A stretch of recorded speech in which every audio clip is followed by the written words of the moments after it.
Decreto-Lei nº 2848, de 7 de dezembro de 1940. Código Penal. Parte Geral. Título 1. Da aplicação da Lei Penal. Anterioridade da lei. Artigo 1º. Não há crime sem lei anterior que o defina. Não há pena sem prévia cominação legal. Lei penal no tempo. Artigo 2º. Ninguém pode ser punido por fato que lei posterior deixa de considerar crime, cessando em virtude dela a execução e os efeitos penais da sentença condenatória. Parágrafo único. A lei posterior, que de qualquer modo favorecer o agente, aplica-se aos fatos anteriores, ainda que decididos por sentença condenatória transitada em julgado. Lei excepcional ou temporária. Artigo 3º. A lei excepcional ou temporária, embora decorrido o período de sua duração ou cessadas as circunstâncias que a determinaram, aplica-se ao fato praticado durante sua vigência. Tempo do crime. Artigo 4º. Considera-se praticado o crime no momento da ação ou omissão, ainda que outro seja o momento do resultado. Territorialidade. Artigo 5º. Aplica-se a lei brasileira, sem prejuízo de convenções, tratados e regras de direito internacional, ao crime cometido no território nacional. Parágrafo 1º. Para os efeitos penais, consideram-se como extensão do território nacional as embarcações e aeronaves brasileiras, de natureza pública ou a serviço do governo brasileiro onde quer que se encontrem, bem como as aeronaves e as embarcações brasileiras, mercantes ou de propriedade privada, que se achem, respectivamente, no espaço aéreo correspondente ou em alto mar. Parágrafo 2º. É também aplicável a lei brasileira aos crimes praticados a bordo de aeronaves ou embarcações estrangeiras de propriedade privada, achando-se aquelas em pouso no território nacional ou em voo no espaço aéreo correspondente, e estas em porto ou mar territorial do Brasil. Lugar do crime. Artigo 6º. Considera-se praticado o crime no lugar em que ocorreu a ação ou omissão, no todo ou em parte, bem como onde se produziu ou deveria produzir-se o resultado. Extraterritorialidade. Artigo 7º. Ficam sujeitos à lei brasileira, embora cometidos no estrangeiro. Inciso 1. Os crimes. Alínea A. Contra a vida ou a liberdade do Presidente da República.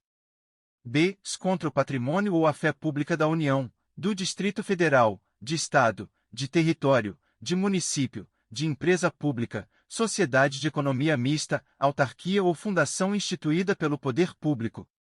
C. Contra a administração pública, por quem está a seu serviço. D. De genocídio, quando o agente for brasileiro ou domiciliado no Brasil. Inciso 2. Os crimes.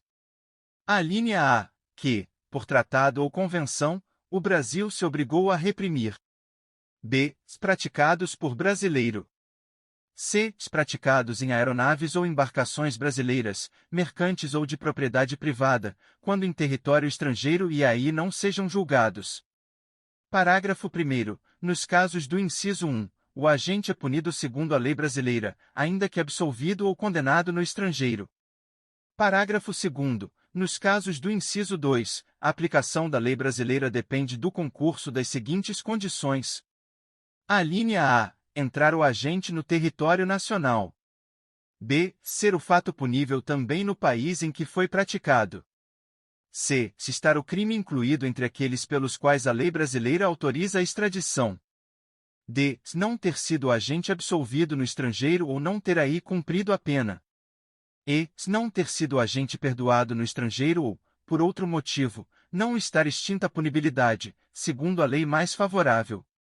Parágrafo 3º. A lei brasileira aplica-se também ao crime cometido por estrangeiro contra brasileiro fora do Brasil, se reunidas as condições previstas no parágrafo anterior. Alínea A. Não foi pedida ou foi negada a extradição.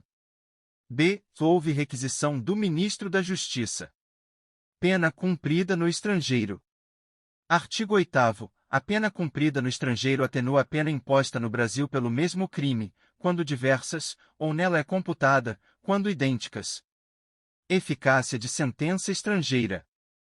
Artigo 9º. A sentença estrangeira, quando a aplicação da lei brasileira produz na espécie as mesmas consequências, pode ser homologada no Brasil para: Inciso 1. obrigar o condenado à reparação do dano, a restituições e a outros efeitos civis. Inciso 2. Sujeitá-lo à medida de segurança. Parágrafo único. A homologação depende. Alínea A. Para os efeitos previstos no inciso 1, de pedido da parte interessada. B. Para os outros efeitos, da existência de tratado de extradição com o país de cuja autoridade judiciária emanou a sentença, ou, na falta de tratado, de requisição do Ministro da Justiça. Contagem de prazo. Artigo 10. O dia do começo inclui-se no cômputo do prazo. Contam-se os dias, os meses e os anos pelo calendário comum. Frações não computáveis da pena. Artigo 11. Desprezam-se, nas penas privativas de liberdade e nas restritivas de direitos, as frações de dia, e na pena de multa, as frações de cruzeiro. Legislação especial. Artigo 12. As regras gerais deste Código aplicam-se aos fatos incriminados por lei especial, se esta não dispuser de modo diverso. Título 2. Do crime. Relação de causalidade. Artigo 13. O resultado, de que depende a existência do crime, somente é imputável a quem lhe deu causa. Considera-se causa a ação ou omissão sem a qual o resultado não teria ocorrido. Superveniência de causa independente. Parágrafo 1º. A superveniência de causa relativamente independente exclui a imputação quando, por si só, produziu o resultado, os fatos anteriores, entretanto, imputam-se a quem os praticou. Relevância da omissão. Parágrafo 2º. A omissão é penalmente relevante quando o omitente devia e podia agir para evitar o resultado. O dever de agir incumbe a quem? Alínea A. Tenha por lei a obrigação de cuidado, proteção ou vigilância. B. De outra forma, assumiu a responsabilidade de impedir o resultado. C. Com seu comportamento anterior, criou o risco da ocorrência do resultado. Artigo 14. Disse o crime. Crime consumado. Inciso 1. Consumado, quando nele se reúnem todos os elementos de sua definição legal. Tentativa. Inciso 2. Tentado, quando, iniciada a execução, não se consuma por circunstâncias alheias à vontade do agente. Pena de tentativa. Parágrafo único. Salvo disposição em contrário, pune-se a tentativa com a pena correspondente ao crime consumado, diminuída de 1 a 2/3. Desistência voluntária e arrependimento eficaz. Artigo 15. O agente que, voluntariamente, desiste de prosseguir na execução ou impede que o resultado se produza, só responde pelos atos já praticados. Arrependimento posterior. Artigo 16. Nos crimes cometidos sem violência ou grave ameaça à pessoa, reparado o dano ou restituída a coisa, até o recebimento da denúncia ou da queixa, por ato voluntário do agente, a pena será reduzida de 1 a 2/3. Crime impossível. Artigo 17. Não se pune a tentativa quando, por ineficácia absoluta do meio ou por absoluta impropriedade do objeto, é impossível consumar-se o crime. Artigo 18. Disse o crime. Crime doloso. Inciso 1. Doloso, quando o agente quis o resultado ou assumiu o risco de produzi-lo. Crime culposo. Inciso 2. Culposo, quando o agente deu causa ao resultado por imprudência, negligência ou imperícia. Parágrafo único. Salvo os casos expressos em lei, ninguém pode ser punido por fato previsto como crime, senão quando pratica dolosamente. Agravação pelo resultado. Artigo 19. Pelo resultado que agrava especialmente a pena, só responde o agente que houver causado ao menos culposamente. Erro sobre elementos do tipo. Artigo 20. O erro sobre elemento constitutivo do tipo legal de crime exclui o dolo, mas permite a punição por crime culposo, se previsto em lei. Discriminantes putativas.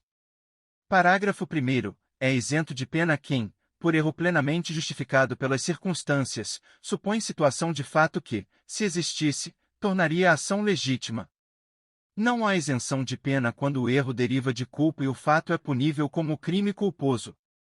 Erro determinado por terceiro. Parágrafo 2º. Responde pelo crime o terceiro que determina o erro. Erro sobre a pessoa. Parágrafo 3º. O erro quanto à pessoa contra a qual o crime é praticado não isenta de pena. Não se consideram, neste caso, as condições ou qualidades da vítima, senão as da pessoa contra quem o agente queria praticar o crime. Erro sobre a ilicitude do fato. Artigo 21. O desconhecimento da lei é inexcusável. O erro sobre a ilicitude do fato, se inevitável, isenta de pena, se evitável, poderá diminuí-la de 1/6 a 1/3.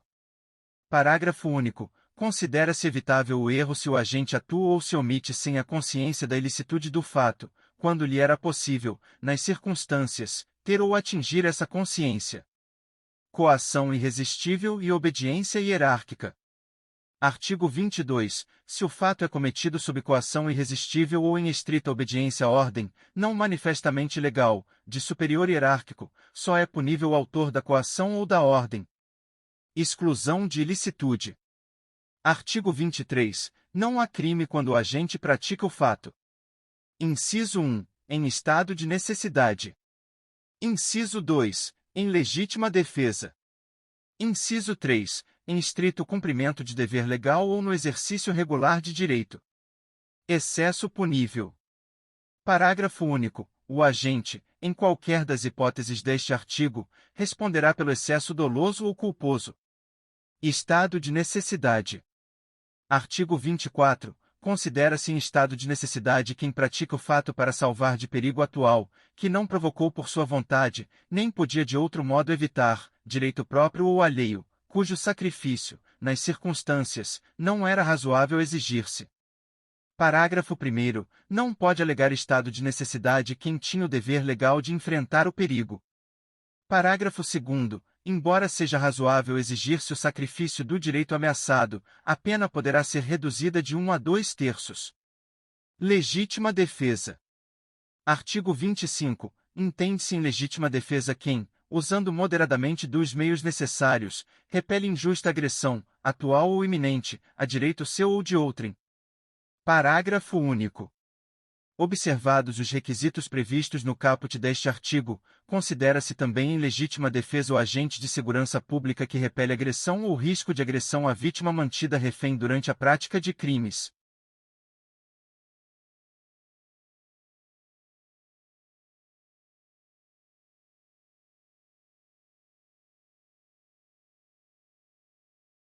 Bem-vinda e bem-vindo à Legislação e Áudio com IA, onde a tecnologia cria som e imagem para democratizar o conhecimento jurídico. Aqui nós e você aperfeiçoamos juntos a tecnologia para produzir conteúdos cada vez mais precisos e acessíveis. Seu papel é vital. Para garantir melhor experiência, contamos com 2 níveis de qualidade. No nível GPT, o conteúdo é refinado pelas tecnologias com a ajuda do GPT. Agora o seu like e críticas da pronúncia e do texto são essenciais. No nível comunidade, seu vídeo foi relançado incorporando o seu desejo e o da comunidade do canal. Agora o seu like e comentários positivos decidirão a prioridade do próximo vídeo desta norma. Estamos prontos para começar. Você mostrando as melhorias necessárias e nós criando novos vídeos. Sua participação é o nosso maior incentivo.